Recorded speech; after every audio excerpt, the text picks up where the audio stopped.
श्री शिवाय नमस्तुभ्यम महाराज। इस बार रक्षाबंधन की तिथि को लेकर लोगों के बीच में असमंजस बना हुआ है, क्योंकि इस बार सावन पूर्णिमा 2 दिनों की पड़ रही है। ऐसे में लोगों के मन में यह प्रश्न है कि हमें रक्षाबंधन का पर्व 27 अगस्त गुरुवार के दिन मनाना चाहिए या 28 अगस्त शुक्रवार के दिन मनाना चाहिए। किस दिन हमें अपने भाइयों की कलाई पर राखी बांधनी चाहिए। महाराज, सावन पूर्णिमा तिथि की शुरुआत 27 अगस्त गुरुवार को सुबह 9:10 से होगी और सावन पूर्णिमा तिथि की समाप्ति 28 अगस्त शुक्रवार को सुबह 9:48 पर होगी। महाराज, अब यहाँ पर देखा जाए तो 27 अगस्त गुरुवार के दिन सुबह से ही पूर्णिमा तिथि शुरू हो जाएगी और पूरे दिन पूर्णिमा तिथि रहेगी।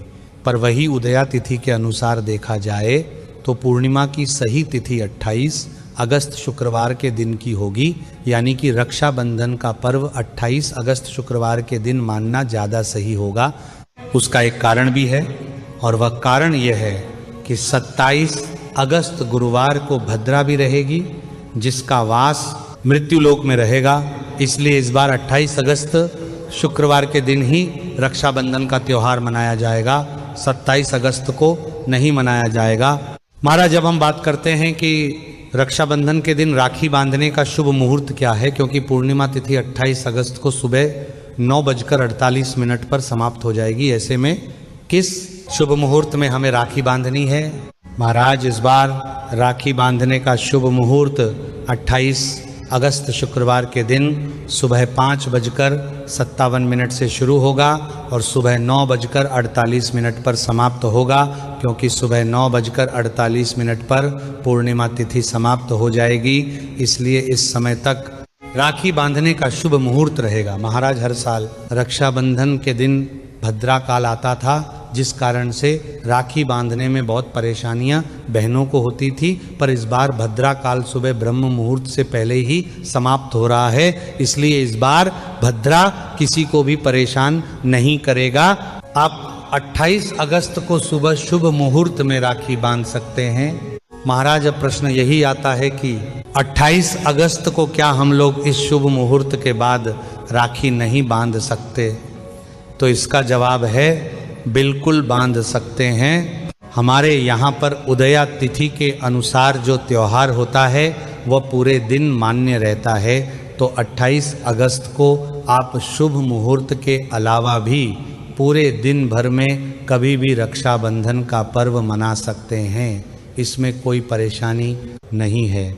महाराज, इसी के साथ में इस बार रक्षाबंधन के दिन साल का दूसरा और आखिरी चंद्र ग्रहण भी पड़ने वाला है, जिसका समय 28 अगस्त को सुबह 6:55 से लेकर दोपहर 12:30 तक रहेगा। ऐसे में कुछ लोगों के मन में ये भी बड़ी दुविधा है कि ये चंद्र ग्रहण रक्षाबंधन के दिन है, तो कैसे हम लोग इस दिन राखी का पर्व मनाएंगे।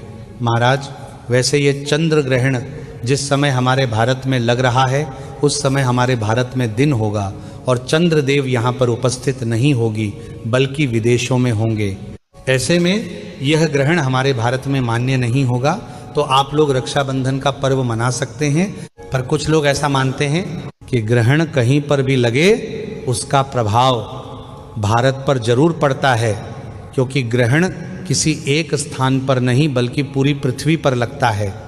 बस उसका कुछ हिस्सा किसी स्थान पर दिखता है और किसी स्थान पर नहीं दिखता है। तो आप अपने हिसाब से इस ग्रहण के नियमों का पालन कर सकते हैं। बाकी आगे आने वाली वीडियो में इस चंद्र ग्रहण से जुड़ी हुई सारी जानकारी हम आपको देंगे।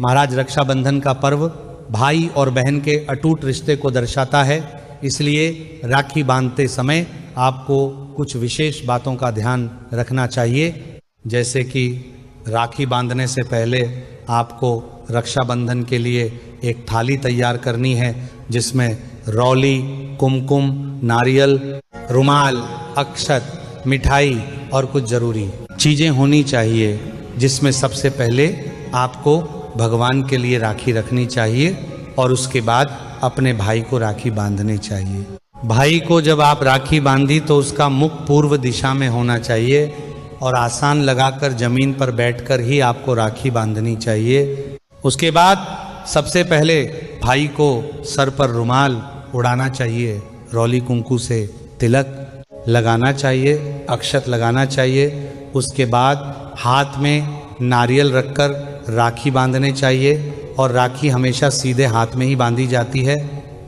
राखी बांधने के बाद भाई को कुछ मिठाई खिलानी चाहिए। उसके बाद भाई को अपनी बहन के पैर छूने चाहिए और कुछ पैसे या तोहफा देना चाहिए। इस दिन भाई और बहन को काले रंग या नीले रंग के कपड़े नहीं पहनना चाहिए और भाई को इस दिन किसी भी तरह की कैंची, छुरी या धारदार चीज़ गिफ्ट में नहीं देनी चाहिए। इस तरीके से आप रक्षाबंधन का पर्व मना सकते हैं। और अभी भी अगर आपके मन में रक्षाबंधन को लेकर कोई भी प्रश्न है तो वह आप हमसे कमेंट करके पूछ सकते हैं। आप ये वीडियो कहाँ से देख रहे हैं कमेंट में हमें ज़रूर बताएं। श्री शिवाय नमस्तुभ्यम महाराज।